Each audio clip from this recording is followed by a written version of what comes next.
Hello बच्चों, कैसे हो आप लोग। आई होप कि सब मज़े में होंगे। आज हम लोग करने वाले हैं जीसीईआरटी क्लास 8 का साइंस का चैप्टर 9 जिसका नाम है प्रकाश ऑल क्वेश्चंस एंड आंसर। इसमें जितने भी प्रश्न उत्तर दिए हुए हैं आज हम लोग करेंगे सबको सॉल्व। ये दो पार्ट में होगा। पहला पार्ट में आपको 1 से लेकर 20 तक का क्वेश्चन रहेगा और दूसरे पार्ट में 21 से लेकर के 29 तक का क्वेश्चन रहेगा। ठीक है, दो भागों में ये विभक्त किया हुआ रहेगा। और अगर चैनल पे आप नए हैं तो लाइक शेयर सब्सक्राइब करके नोटिफिकेशन बिल को हिट कर दे ताकि हर नए वीडियो का नोटिफिकेशन आपको मिलते रहे। और अगर ऑलरेडी आप चैनल से जुड़े हुए हैं तो ज़्यादा से ज़्यादा शेयर किया करें ताकि आपके तरह और लोगों को भी इसका लाभ मिल सके। तो देर ना करते हुए चलिए शुरू करते हैं। क्वेश्चन नंबर 1 में हमारे पास दिया गया है खाली स्थानों को भरिए। 1 नंबर में है आपतन कोण खाली स्थान कोण के बराबर होता है। तो आपतन कोण क्या होता है, तो ये परावर्तन कोण के बराबर होता है। दूसरा नंबर पे दिया है एक व्यक्ति अगर दर्पण से 1 मीटर की दूरी पर है तो वह प्रतिबिंब से कितने मीटर की दूरी पर रहेगा। तो ये क्या होगा, प्रतिबिंब आपका डबल हो जाएगा, तो 2 मीटर की दूरी पर में वो रहेगा। तीसरा है यदि आप अपने बाएं कान को दाहिने हाथ से छूते हैं तो समतल दर्पण पे बने प्रतिबिंब में आप अपने डैश कान को यानी दाहिने कान को बाएं हाथ से छूते हुए प्रतीत होंगे, यानी ये उल्टा हो जाता है। 4 नंबर में है पुतली का आकार कम रोशनी में डैश हो जाता है। तो पुतली का आकार कम रोशनी में और अधिक हो जाता है, यानी फैल जाता है। 5 नंबर क्वेश्चन है रेटिना पर आपका दिया गया है कि रेटिना पर बना प्रतिबिंब वस्तु के हटने के पश्चात डैश सेकंड तक रेटिना पे रहता है। तो ये आपका 1/16 सेकंड तक रेटिना पे रहेगा। 6ठा नंबर क्वेश्चन है आपतन कोण परावर्तन कोण का मान डैश होता है। तो आपको रखना है ये फिगर याद, मतलब आपतन कोण और परावर्तन कोण का मान हर एक कंडीशन में बराबर रहेगा अगर समतल दर्पण रहा तो। ठीक है, चलिए बढ़ते हैं क्वेश्चन नंबर 2 की तरफ। क्वेश्चन नंबर 2 में आपके पास दिया गया है आपतित किरण से आप क्या समझते हैं। तो इसका उत्तर हो जाएगा किसी पृष्ठ पर पड़ने वाले प्रकाश किरण को आपतित किरण कहते हैं। 3 नंबर क्वेश्चन में दिया गया है परावर्तित किरण से क्या समझते हैं। पृष्ठ के परावर्तन के पश्चात वापस आने वाले प्रकाश की किरण को हम लोग परावर्तित किरण के नाम से जानते हैं। 4 नंबर क्वेश्चन दिया गया है आपतन बिंदु से क्या समझते हैं। तो वह बिंदु जिस पर आपतित किरण परावर्तक सतह पर पड़ती है उसको हम लोग आपतन बिंदु के नाम से जानते हैं या आपतन बिंदु कहलाती है। ठीक है, 5 नंबर में दिया गया है एक प्रकाश किरण समतल दर्पण पर 60 डिग्री का कोण आपतित होता है। तो परावर्तन कोण क्या होगा, तो आपको ये फिगर रखना है याद। तो 60 डिग्री का कोण अगर इधर बनेगा तो इधर भी 60 डिग्री का कोण ही बनेगा, तो आपका उत्तर हो जाएगा 60 डिग्री। 6 नंबर में दिया गया है अगर दो समतल दर्पण 90 डिग्री के कोण पर रखे हो तो उनके बीच रखी वस्तु के प्रतिबिंब की संख्या कितनी हो जाएगी। तो इसका आंसर हो जाएगा 3। ये 3 भागों में कर देता है विभक्त। 7 नंबर में आपका दिया गया है समतल दर्पण किस प्रकार का प्रतिबिंब बनाता है। तो समतल दर्पण हमेशा आभासी, जिसको हम लोग काल्पनिक भी बोलते हैं, काल्पनिक प्रतिबिंब बनाता है। चलो देखते हैं क्वेश्चन नंबर 8। क्वेश्चन नंबर 8 में दिया गया है एक प्रकाश किरण समतल दर्पण पर अभिलंब की दिशा पर आपतित होती है, परावर्तन के पश्चात प्रकाश किरण किधर को जाएगी।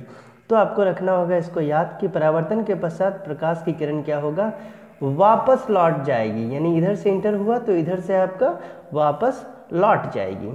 ठीक है, 9 नंबर में दिया गया है नियमित तथा विस्तृत परावर्तन किस प्रकार के सतहों पे होता है। तो नियमित परावर्तन आपका चिकनी सतह पे और विस्तृत परावर्तन जो होगा वो रुखरी, ये हो गया चिकनी सतह और ये हो गया रुखरी, तो इस तरह के सतहों पे होता है।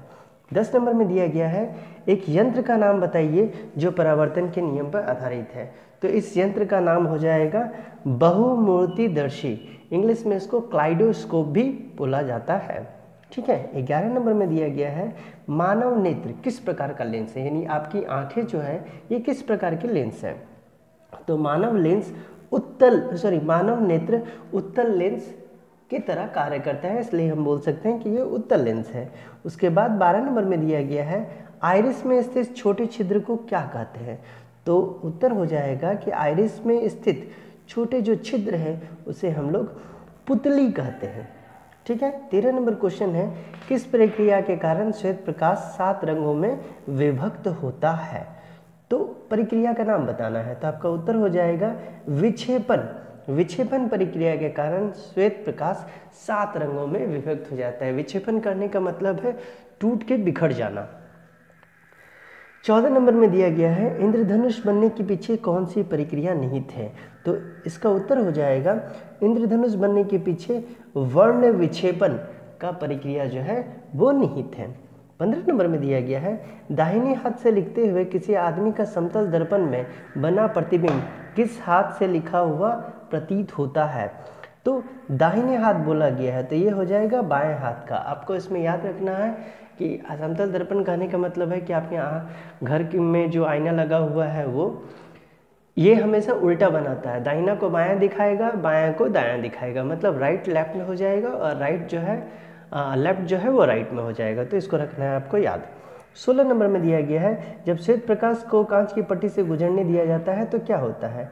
तो उत्तर हो जाएगा जब श्वेत प्रकाश को कांच की पट्टी से गुजरने दिया जाता है तो वह मुड़ जाती है। क्या होता है, तो वह मुड़ जाती है।